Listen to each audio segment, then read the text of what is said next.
My country people, I greet you once more. If you look at here now, you see that we want to enter kitchen. We want to prepare a dishes like beans. We want to cook beans.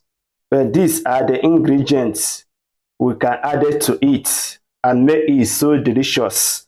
But one of the most important things I want to show you here is this this leaf. I don't know what you people are calling it on your dialect. It's known as millet leaf or zok. Then in Hausa, they are calling it dawa leaf. In Yoruba, they are calling it okebaba. While in Igbo, they are calling it achala. So we want to use this leaf to prepare this meal. I know that you can always see this leaf on the market, but you don't know they are using it to cook beans, rice, and other dishes. So we have garlic. We can use garlic, onions. Then we can use our dry fish. This is our beans, agwa. This is our vegetable, ogo. And also this is our yam. Please join me on this episode. You are going to enjoy it.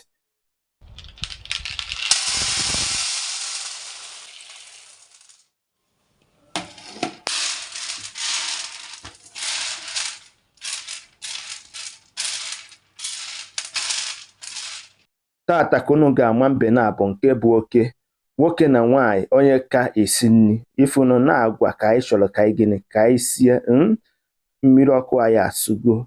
Anyị eme gịnị anyị awụnye agwa nke a na-akpọ beans n'ọnụ oyibo.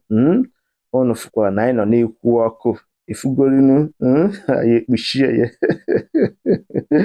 So ifugonu ka anyị wụọ ya, we parboil it this stage. Anyị na-eme gịnị anyị na-parboil ya maka gịnị ọtụtụ kemikal eji wee chekwaa ya bụ ife. Efugonu anyị eweta sorghum nke a na-akpọ millet leaf anyị ga-eji wee si ya bụ beans. Anyị eme gịnị anyị asachaa ya ọfụma maka dọtị ịbanye bụ ihe. Anyị asachaa n'ite anyị. Ifugonu na nke ikpeazụ a ana m egosi unu na-eji ya bụ ihe were esi gịnị beans. Ọ na-afụgonu ya na ka mmiri ya bụ ọgwụ si wee dị nke a na-akpọ gịnị nke a na-akpọ millet leaf. Anyị awụnye agwa beans. We turn our beans. You see how the face look like.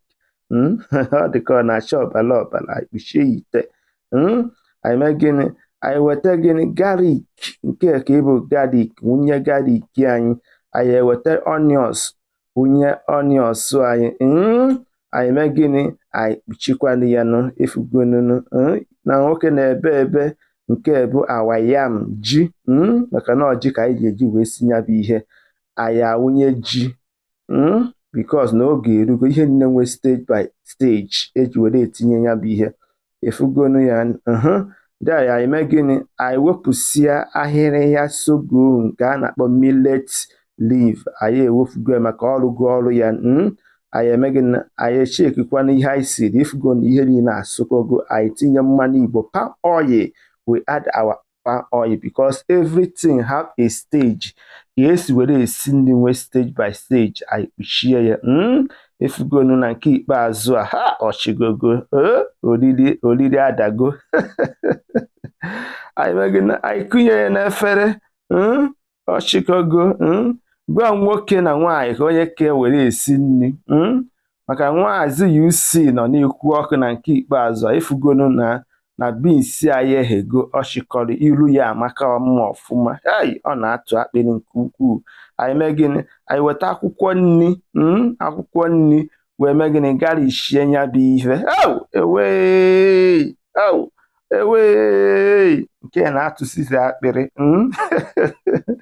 Anyị nọzi n'oriri nwanne m bịa ka anyị rie ihe. Anyị nọ n'oriri ka anyị nọ. Ọ ihe anyị na-ekwu ka anyị na-eme gịnị ka anyị na-eme. Learn from it. Enugo ọ bụrụ na ịbụ nwaanyị amaghị esi nri ngwa si na nke ka ịmata ka ị ga-esi wee garishie di gị nri orisha ya ọma na ịkwụ n'ọkụ. Nọ ihe dịkwa n'ebe a ka anyị na-eme na nke ikpeazụ a. Ụmụnne m ndị Igbo, asị m onye amụ na ngwọ na nke bụ nkwụ na-abịa. Ọ nụrụ karịa ibe ya. Ndewonu, ga-emesianụ.